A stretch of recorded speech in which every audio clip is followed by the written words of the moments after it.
Coucou, j'espère que vous allez bien, donc bienvenue sur ma chaîne YouTube. Donc on se retrouve pour une nouvelle vidéo spéciale recette. Donc comme c'est le ramadan, je me suis dit pourquoi pas vous donner mes recettes de ce que je mange pendant le sahur. Donc là il y en a deux, donc une recette sucrée et une recette salée. Donc c'est des recettes healthy, donc plein de protéines, de glucides et de lipides. Donc très bonne pour la santé. Après par rapport aux quantités, ça va dépendre de votre objectif. Voilà, je vais vous montrer au fur et à mesure. De toute façon dans la recette il y aura des choses à modifier ou à privilégier ou pas. Donc voilà, donc on va passer aux recettes, c'est parti.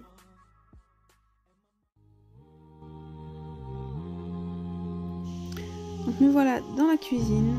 Là je vais vous montrer les ingrédients. Donc on commence avec 3 petites poignées d'amandes.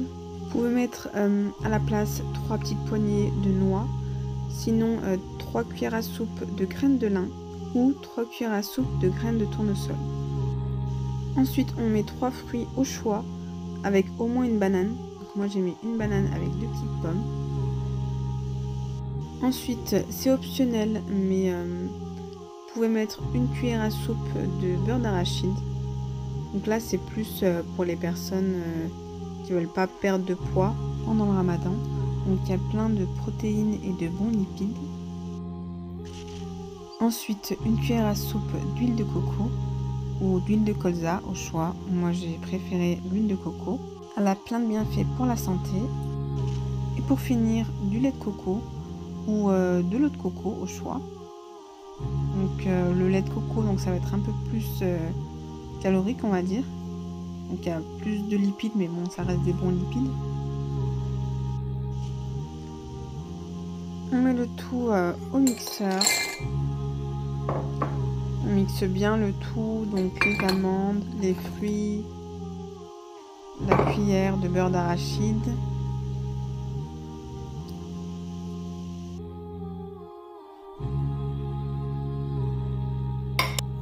La cuillère d'huile de coco. Et on finit avec à peu près 200 ml de lait de coco.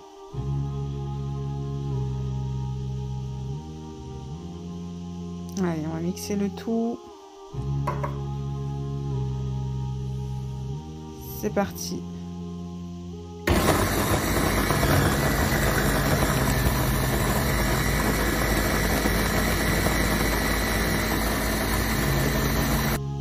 Et voilà le résultat. Ça nous fait un bon smoothie bien crémeux. Voilà, comme j'ai mis du lait de coco, c'est un peu plus crémeux. Si on aurait mis de l'eau de coco, du coup, ça aurait été plus liquide. Et on peut faire ces exercices dans la journée sans problème. Je l'ai goûté, il est vraiment très très bon. Et ça cale. Ça cale pour le reste de la journée. On sent pas la faim du tout. Allez, on passe à la recette salée maintenant. C'est parti. Donc on passe à la recette salée. Donc pour la recette, je vais mettre 2 œufs avec un petit verre de son d'avoine ou de flocons d'avoine au choix. 2 tranches de gouda. Donc le gouda plein de protéines. Donc après à le consommer avec modération quand même. Une tomate et de l'ail avec du persil et de la ciboulette. Donc on va mélanger le tout et on va faire une bonne omelette. Allez, c'est parti.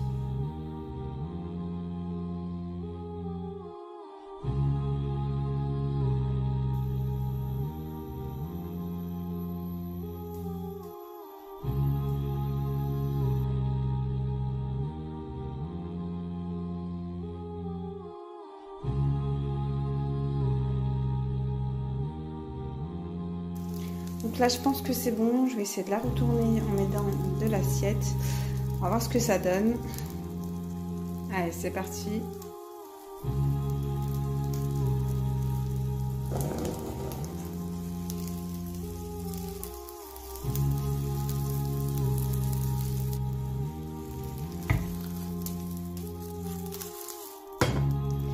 Bon, c'était assez compliqué. Là on va essayer de retourner de l'autre côté. Donc voilà, j'ai réussi à la retourner. Bon, elle est un peu abîmée, mais c'est pas grave. Le principal, c'est que ça soit bon. Alors, on va attendre un petit peu que ça cuit.